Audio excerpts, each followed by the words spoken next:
በሰሜን ሸዋ ዞን ያለውን የኢንቨስትመንት ፍሰት የበለጠ ለማጠናከርና ለማዘመን የተለየ እቅድ ተነድፎ እየተሰራ መሆኑን የዞኑ ኢንዱስትሪና ኢንቨስትመንት መምሪያ አስታውቋል። በ2024 ዓ.ም የኢንቨስትመንቱ የዞኑ መሪ የኢኮኖሚ አቅም እንዲሆን እቅድ ተይዞ ወደ ስራ ተገብቷል።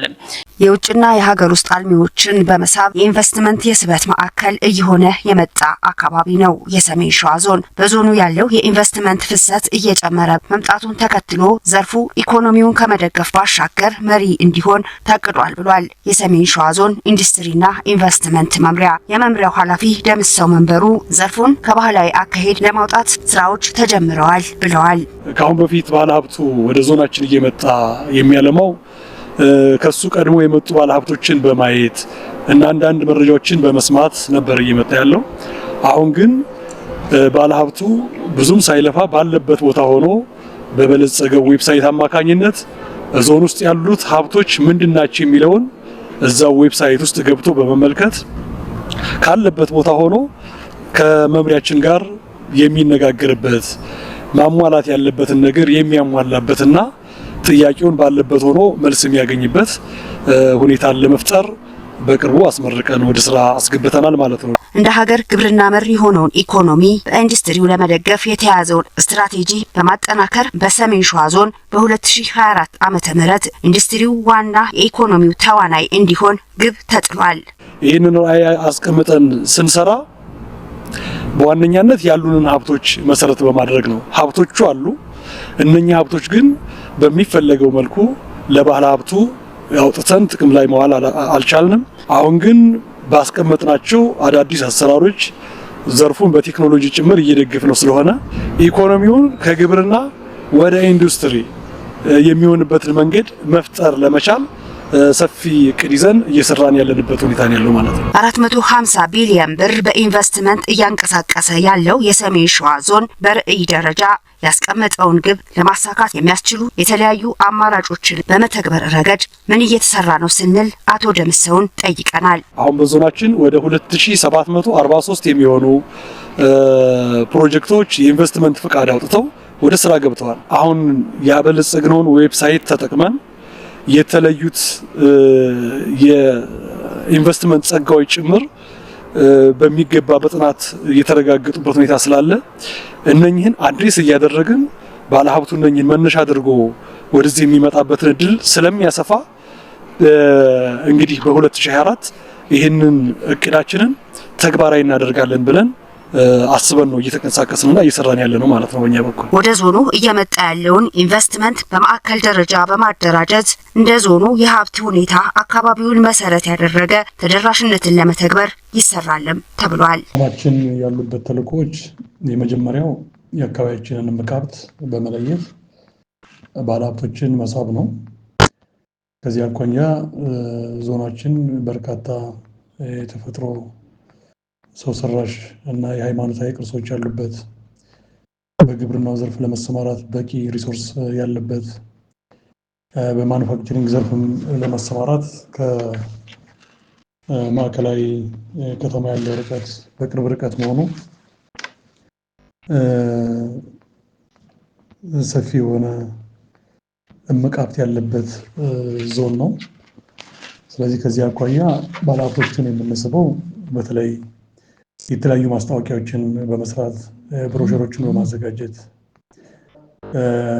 እንዲሁም በመናደርጋቸው አንዳንድ መድረኮች በተለይ የኢትዮጵያ ታምርት ንቅናቄ መድረክ የአካባቢያችንን እምቅ ሀብት ለማስተዋወቅ እና ባለሀብቱን ለመሳብ አይነተኛ ምክንያት ነው። በዚህ መሰረት በ2017 ዓ.ም ወደ 352 የሚሆኑ ባለሀብቶች የመለመልንበት ሁኔታ ነው ያለው። እነኚህንም ደግሞ ወደ ተግባራዊ እንቅስቃሴ እንዲገቡ እያደረግን ያለንበት ሁኔታ ነው ያለው ማለት ነው። ሁለተኛው የተቋማችን ተልዕኮ አምራች ኢንዱስትሪዎችን በልዩነት መስራት ነው። እንግዲህ አምራች ኢንዱስትሪዎች በተለይ መንግስትም ለዚህ ዘርፍ እንደሰጠው ትኩረት ይህ ዘርፍ ከፍተኛ የሆነ የስራ ዕድል የሚፈጥር ዘርፍ ነው። እዚህ ዘርፍ ላይ በስፋት የምንሰራ ከሆነ በተለይ በርካታ ወጣቶች የስራ ዕድል የሚፈጠርበት ሁኔታ እንዳለ ማየት ይቻላል። ቀደም ብዬ በሪፖርቱ እንዳቀረብኩት እንደ ዞናችን ከ32,000 በላይ ለሚሆኑ ወጣቶች የስራ ዕድል የተፈጠረበት ሁኔታ ነው ያለው። ይሄ ስራ ዕድል የተፈጠረው በዚሁ በአምራች ኢንዱስትሪ ውስጥ እንደሆነ ማየት ይቻላል።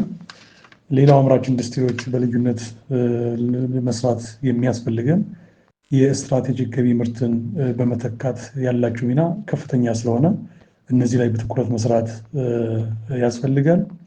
ሌላው ተኪ ምርትን የሚያመርቱበትም ሂደት የአምራች ኢንዱስትሪው ሰፊ ስለሆነ እዚህም ላይ መስራት ያስፈልጋል።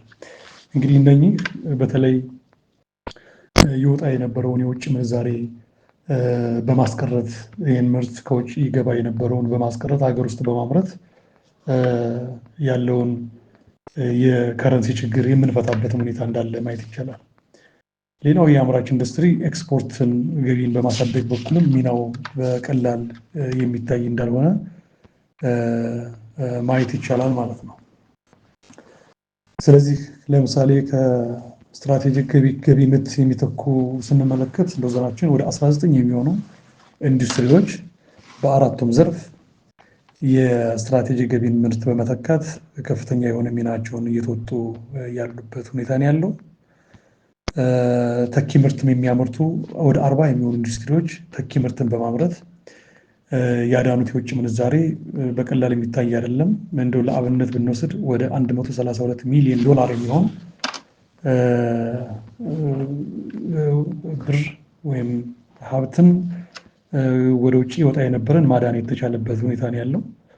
የኤክስፖርት ገቢን በማሳደግም በኩል 4 አምራች ኢንዱስትሪዎች ወደ ውጭ ምርታቸውን ኤክስፖርት ያደረጉ ያሉበት ሁኔታ ነው ያለው። በዚህም ወደ $3.9 ሚሊዮን ገቢ ያስገኙበት ሁኔታ እንዳለ መውሰድ ይቻላል ማለት ነው። ሶስተኛው ተቋማችን ያለበት ተልዕኮ ምርታማነትን ማሳደግ ነው። ኢንዱስትሪዎች ወደ ምርት እንዲገቡ ማድረግ ብቻ ሳይሆን ወደ ምርት የገቡት ደግሞ ያሉባቸውን ችግሮች በመፍታት ምርታማነታቸውን የማሳደግ ስራ መስራት ያስፈልጋል። ኢንዱስትሪዎችን መትከል ብቻ ሳይሆን በአቅማቸው ልክ የሚያመርቱ ከሆነ ሀገር ከዘርፉ ማግኘት ያለበትን ኢኮኖሚያዊ ጠቀሜታ ማግኘት የሚችልበት አጋጣሚ ይኖራል ማለት ነው። በዚህ መሰረት 140 የሚሆኑ አምራች ኢንዱስትሪዎች በያዝነው ዓመት የችግሮቻቸው የተፈቱበት ሁኔታ እንዳለ ማየት ይቻላል። ሌላው የተቋማችን ያለበት ተልዕኮ ተኪ ምርትን በማምረት ያለብንን ክፍተት በራስ አቅም መሸፈን ነው። ይህን እንግዲህ ከላይ ቀደም ብዬ የጠቀስኩበት ሁኔታ እንዳለ ማየት ይቻላል። ስለዚህ ተቋማችን ተልዕኮች እነኚህ ናቸው። እነኚህ ላይ መሰረት አድርገን እስከታች ድረስ ያለውን ተቋማችንን በማነቃነቅ ሰፊ ስራ እየተሰራ እንደሆነ ለማስታወስ ይቻላል ማለት ነው። በ2017 ምን ተግባሮች ተፈጸሙ የሚለውን ስንመለከት የመጀመሪያው የሀብት አጠቃቀምን ከማሳደግ አኳያ ባለሀብቱን በማስተባበር ወደ 4.5 ቢሊዮን ብር በሚያወጣ ወጪ የመንገድ፣ የመብራት፣ የውሃና መሰል ግንባታዎችን በራሱ አቅም እንዲሰራ የተደረገበት ሁኔታ ነው ያለው። እስከዛሬ ባለሀብቱ የመንግስትን እጅ ይጠብቅ የነበረውን ባለሀብቱን በማወያየት ይህን ያክል ካፒታል ወጪ በማድረግ ችግሮቹን በጋራ በመሆን እየፈታ እና ከራሱም አልፎ ለማህበረሰቡም ጭምር ከፍተኛ የሆነ ስራ እየሰራ ያለበት ሁኔታ እንዳለ ማሳየት ወይም ደግሞ መግለጽ እወዳለሁ። ሁለተኛው በዚህ ዓመት የሰራ ነው ባለሀብቶች ከመሳብ አንጻር ነው። በአመቱ እንግዲህ ወደ 352 ባለሀብቶችን ወደ ዞናችን መሳብ ችለናል። ይህ እንግዲህ ከባለፈው ዓመት አንጻር ስንመለከተው ሰፊ የሆነ ልዩነት አለው። አምና ወደ 180 የሚሆን ባለሀብቶችን የሳብነው፣ አሁን ግን ዘንድሮ በዚህ ዓመት ወደ 352 ባለሀብቶችን መመልመል የተቻለበት እና ወደ ስራ እንዲገቡ ወደ የኢንቨስትመንት ፍቃድ እንዲያወጡ የተደረገበት ሁኔታ አለ። ይሄ በትልቁ የሚወሰድ ነው። ሶስተኛው በዚህ ዓመት የሰራ ነው የመሰረተ ልማትና የፋይናንስ አቅርቦትን ከማሳደግ ረገድ በተለይ ወደ 574 ሄክታር ለአምራች ኢንዱስትሪዎች መሬትን ከመሬት አቅራቢ ተቋም ጋር በመናበብና በመስራት የተዘጋጀበት ሁኔታዎች ነው ያሉት። ሌላው የፕሮጀክት መገምገምን በተመለከተ የሚመጡ ፕሮጀክቶችን በፍጥነት ገምግሞ ወደ ስራ እንዲገቡ በማድረግ ረገድ ወደ 140 ፕሮጀክቶችን መገምገም የተቻለበት ሁኔታ ነው ያለው። ይህም ከዓመቱ እቅዳችን ከ100% በላይ የፈጸምንበት ሁኔታ እንዳለ ማየት ይቻላል ማለት ነው። ከተገመገሙት ፕሮጀክቶች ደግሞ ለ56ቱ መሬት በማስረከብ ወደ 116 ሄክታር መሬት ማስረከብ የተቻለበት ሁኔታ ነው ያለው። 49 ፕሮጀክቶች ደግሞ ወደ ግንባታ ማስገባት የተቻለበት ሁኔታ ነው ያለው። እንግዲህ 28 የሚሆኑት ግንባታቸውን አጠናቀዋል። 15ቱ ደግሞ ወደ ማምረት ተሸጋግረዋል ማለት ነው በዚህ ዓመት። ይህ እንግዲህ በዚህ ዓመት ከፈጸምናቸው ዋና ዋና ተግባሮች ውስጥ የሚጠቀሱ ናቸው። አራተኛው በዚህ ዓመት የሰራ ነው ዞኑንም ጨምሮ 17 ወረዳዎች ላይ እና ከተሞች ላይ የኢትዮጵያ ታምርት የንቅናቄ መድረክን በድምቀት ያከበርንበት ሁኔታ ነው ያለው። ይህንን መድረክ ስናከብር ያው ዘርፈ ብዙ የሆነ ጠቀሜታ እንዳለው ማየት ይቻላል። የመጀመሪያው ጠቀሜታ ወደዚህ ዘርፍ ያልተቀላቀሉ ባለሀብቶችን ለመቀላቀል እንደ አንድ ምቹ ሁኔታ ይፈጠራል። ሁለተኛው በአሰራርም ሆነ በተለያዩ ጉዳዮች የሚገጥመውን በዘርፉ ላይ የሚገጥመውን ችግር ለመፍታት መፍትሄ ለማፈላለግ እንደ አንድ ትልቅ አማራጭ ተደርጎ ይወሰዳል። ያሉንን ኢንዱስትሪዎች ጭምር ለማስተዋወቅ ምርታቸውንም ጭምር ለማሳደግ ሰፊ የሆነ ስራ ለመስራት እንደ አንድ ምቹ ሁኔታ ይፈጥራል። የባለሀብቶቻችንን ጭምር ጥያቄዎች በአጭሩ ምላሽ ለመስጠት ትልቅ አቅም እንደሆነን ማየት ይቻላል ማለት ነው። እንደ ዞናችን ምንድን ነው ያሉን አቅሙን የሚለውን ስንወስድ የመጀመሪያው አቅማችን በማዕድን ዘርፍ ወይም ደግሞ በማዕድን ሀብት ያለን አቅም ነው። እንደ ዞናችን ወደ 23 አይነት በጥናት የተረጋገጡ ማዕድናት አሉ። እንግዲህ እነኚህን ማዕድናት ባለሀብቱ በመምጣት ወደ ዞኑ በመምጣት ፍላጎቱን መሰማራት በሚፈልግበት ዘርፍ በመምረጥ ይህን ዘርፍ የማዘመን ለሀገርም የሚጠቅመውን ኢኮኖሚያዊ ፋይዳ የማሳደግ ስራ መስራት የሚቻልበት ሁኔታ እንዳለ ማየት ይቻላል። ሁለተኛ ሀብታችን የቱሪዝም ሀብት ነው። ዞናችን እንግዲህ በርካታ ተፈጥሯዊ፣ ታሪካዊ፣ ሃይማኖታዊ ሀብቶች ያለው ዞን ነው። ይሄ እንግዲህ በተለይ በሆቴል እና በቱሪዝም በማስጎብኘት ዘርፍ ለመሰማራት የሚፈልግ ባለሀብት ካለ በእነኚህ ዘርፍ መጥቶ መሰማራት የሚችልበት ሁኔታ አለ ማለት ነው። ሌላው ሶስተኛው አቅማችን በግብርናው ዘርፍ ነው። ሰፊ ሁሉንም የአየር ቀጠና የታደለ ዞን ነው። ከዝቅተኛ ቆላ እስከ ከፍተኛ ደጋ ድረስ ያለበት ዞን ነው። ይሄ ደግሞ ለግብርናው ምርት ወይም ደግሞ በተለያየ የግብርና ስራዎች ለመሰማራት አንድ ትልቅ አቅም ስለሚሆን በዚህ ዘርፍም ባለሀብቱ መጥቶ ያለውን መዋዕለ ንዋይ በማፍሰስ የራሱንም ህይወት የሀገሩንም ጥቅም ጭምር ማስጠበቅ የሚችልበት ሁኔታ እንዳለ ማየት ይቻላል ማለት ነው። አራተኛው ያለን አቅም ከአዲስ አበባ ያለን ቅርበት ነው። እንግዲህ ከአዲስ አበባ በ65 ኪሎ ሜትር ላይ የሚቀርብ የዞናችን አካል ወይም ደግሞ ወረዳ ያለበት ሁኔታ አለ። ስለዚህ ባለሀብቱ ታሪክ አጋጣሚ አብዛኛው ባለሀብት የሚገኘው በአዲስ አበባ ዙሪያ ነው።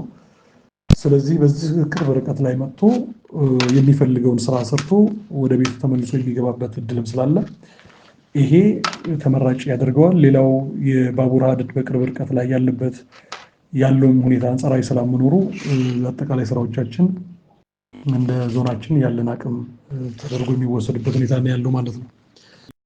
እነዚህ በአጠቃላይ ወደ 2862 የሚሆኑት ባለሀብቶች የኢንቨስትመንት ፈቃድ ያወጡት በፕሮጀክት ሀሳባቸው ላይ ለመፍጠር ያሰቡት የስራ እድል ወደ 457487 ለሚሆኑ ዜጎች የስራ እድል ለመፍጠር በእቅዳቸው ይዘዋል።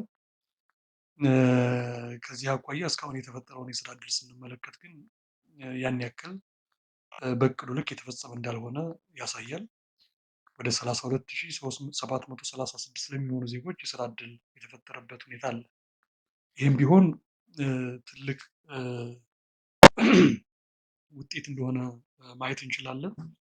ነገር ግን በሙሉ አቅማቸው ፍቃድ ያወጡ ባለሀብቶች ወደ ስራ ቢገቡ ለበርካታ ዜጎች የስራ እድል የሚፈጥሩበት ሁኔታ እንዳለ ማየት ይቻላል ማለት ነው። ያስመዘገቡትን ካፒታል ስንመለከት እንዲህ በቀላል የሚታይ አይደለም። ወደ 194.6 ቢሊዮን ብር የሚገበት ካፒታል በፕሮጀክት ሀሳባቸው ላይ ያመላከቱበት ሁኔታ ነው ያለው ማለት ነው።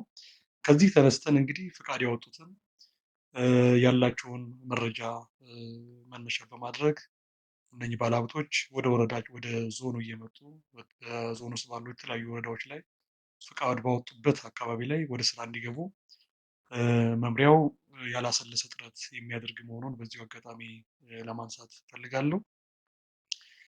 ሌላው ለኢንቨስትመንት ጥቅም ላይ የዋለ መሬትን ስንመለከት በጥቅል ወደ 22904 ሄክታር መሬት በአምራች ኢንዱስትሪ፣ በአገልግሎት ዘርፍ እንዲሁም በግብርናው ዘርፍ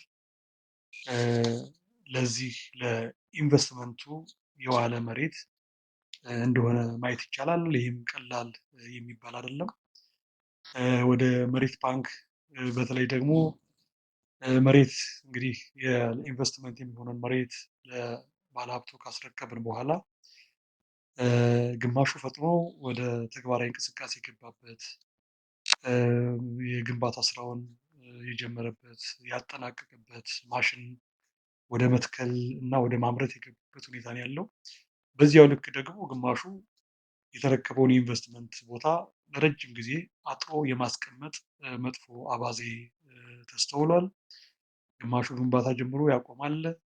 ግማሹ ምንም አይነት ግንባታ ሳይጀምር አጥሩን ብቻ አጥሮ እየተቀመጠ አለ። ግማሹ ደግሞ ካሳውን ከፍሎ አጥሩንም ሳያጥር እንደዚሁ መሬቱን ያስቀመጠበት ሁኔታ ነው ያለው። ይህ ስንመለከት በከፍተኛ ሁኔታ የክልሉንም እንደ ሀገርም ኢኮኖሚንም ጭምር የሚጎዳ ነው። መሬቱ ወይ ወደ በአርሶ አደሮች ወደ ምርት አልገባ ወይም ደግሞ መሬቱን የተረከበው ባለሀብት በፍጥነት በፕሮጀክቱ ሀሳቡ መሰረት ወደ ተግባራዊ እንቅስቃሴ አልገባ። ይሄ ከፍተኛ የሆነ ተጽዕኖ ያሳድራል። ስለዚህ መመሪያው በሚፈቅደው መሰረት ወደ መሬት ባንክ የሚገቡትን ወደ መሬት ባንክ የማስገባት የምክር አገልግሎት የሚሰጣቸውን ደግሞ የምክር አገልግሎት በመስጠት ወደ ስራ እንዲገቡ የማድረግ ስራ እየተሰራ ነው ያለው።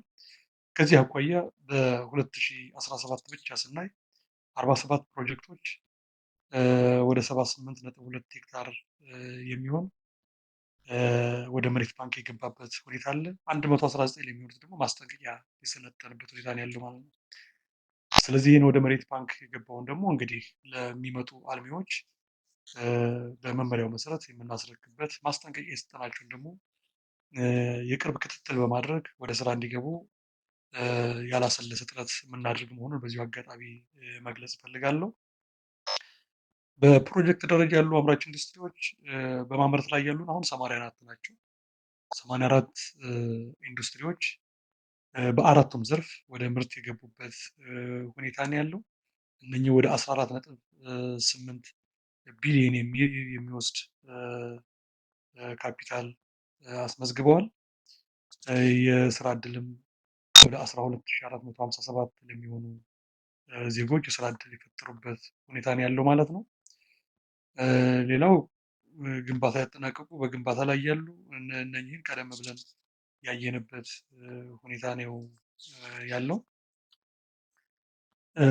እንደ ተቋም ምንድን ነው ያለብን ተልዕኮ የሚለውን ወስደን ስናይ የመጀመሪያው ተልዕኳችን የአካባቢያችንን እምቅ ሀብት በመለየት ባለሀብቶችን የመሳብ ስራ መስራት ነው።